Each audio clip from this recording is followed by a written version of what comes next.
Bosan, mak ayo kemana lah ya besok tuh? Mana? Oh, kita ke salah satu warisan budaya Palembang ke sih.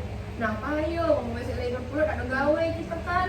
Museum mana itu tuh? Museum Balaputra Dewa itu nah dekat rumahku di PMI. Dekat di mana nyo? Yang di KM 6,5, yang di Jalan Sriwijaya Negara itu lah. Dekat Candika. Ya kan?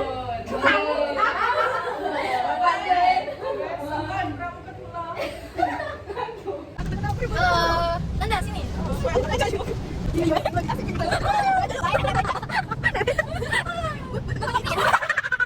Guys. Museum Balaputra Dewa atau secara resmi disebut Museum Negeri Sumatera Selatan. Asal mula nama Balaputra Dewa berasal dari Raja Sriwijaya yang memerintah pada abad ke-9 Masehi. Museum Balaputra Dewa ini salah satu destinasi wisata sejarah Palembang yang masih banyak difavoritkan oleh wisatawan. Letaknya di KM 6,5, tepatnya di Jalan Sriwijaya Negara. Pembangunan museum ini dimulai tahun 1978 dan diresmikan pada tanggal 5 November 1985. Museum Balaputra Dewa punya banyak keragaman kerajinan tradisional dan tentunya artefak yang ditemukan dari berbagai provinsi di Sumatera Selatan, mulai dari zaman prasasti sejarah sampai zaman kolonial Belanda. Ayo sekarang kita masuk dulu sama-sama di Museum Balaputra Dewa nih. Kita jingok, ada apa bahaya sih di dalam museum ini? Pas masuk, dulur-dulur bakal langsung terjingok sama 3 relik penari tanggai dan hasil bumi yang melimpah. Relik ini melambangkan masa kejayaan Sriwijaya.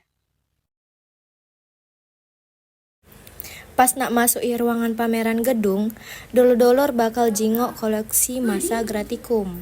Coba kita jingok ada apa be? Nah, yang pertama ada kepala arka megalit tanpa tutup kepala.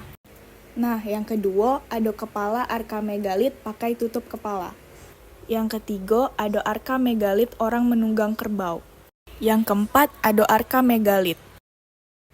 Terus, yang terakhir ada arka megalit wanita mendukung anak. Nah, itu dia tadi arka megalit yang ada di Museum Balaputra Dewa. Dulur-dulur ada yang kepo dak sih sama Galeri Malaka ini? Nah, payo kita sekarang masuk ke Galeri Malaka. Di ruangan ini, yola ada formil yang ngejingok ke budaya Melayu, cak pakaian, dan benda-benda kuno lainnya. Bangunan ini dibangun sebagai bentuk persahabatan antara Museum Balaputra Dewa dan Museum Malaka antar budaya Melayu. Nah, di dalam pameran ini, dulur-dulur bakal terjingok koleksi-koleksi zaman Sriwijaya dan zaman sesudahnya. Terjingok prasasti-prasasti yang ditampilkan juga masa Kesultanan Palembang sampai masa kolonial Belanda. Prasasti Sriwijaya yang ditemukan di wilayah Palembang yang ditemukan pas tahun 682 Masehi. Terus ada prasasti Talang Tua pada tahun 686 Masehi.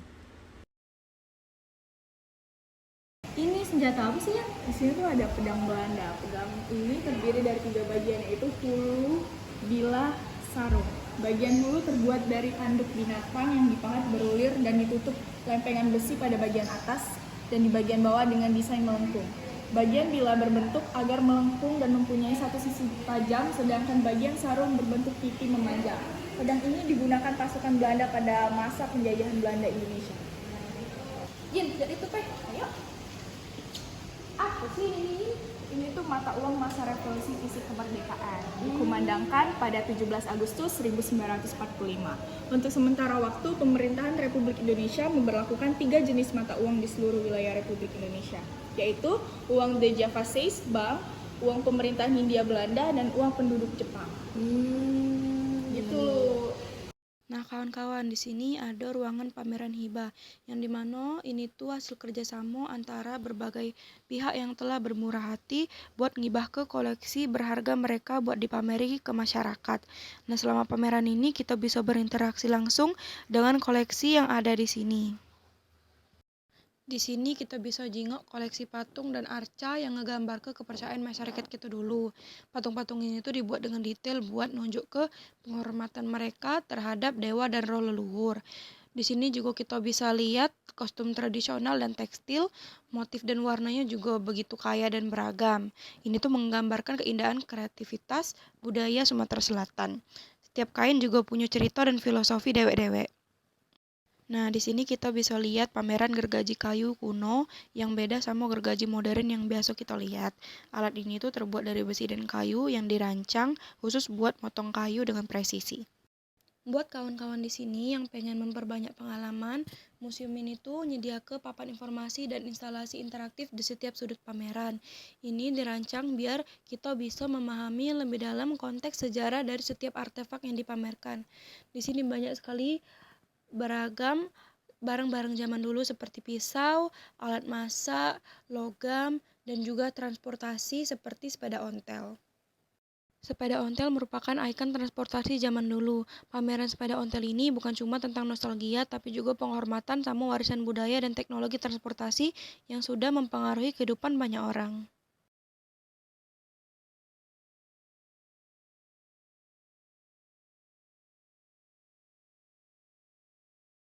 Nah, selanjutnya di taman belakang Museum Bala Putra Dewa ini terjingok ada dua rumah tradisional Palembang, ialah Rumah Limas sama Rumah Ulu. Rumah Limas bertempat di lokasi ini nih punyanya Pangeran Syarif Abdurrahman Al-Asyid, dibangun pada tahun 1830. Nah, pas tahun 1885 rumahnya tuh dipindah ke taman belakang Museum Bala Putra Dewa.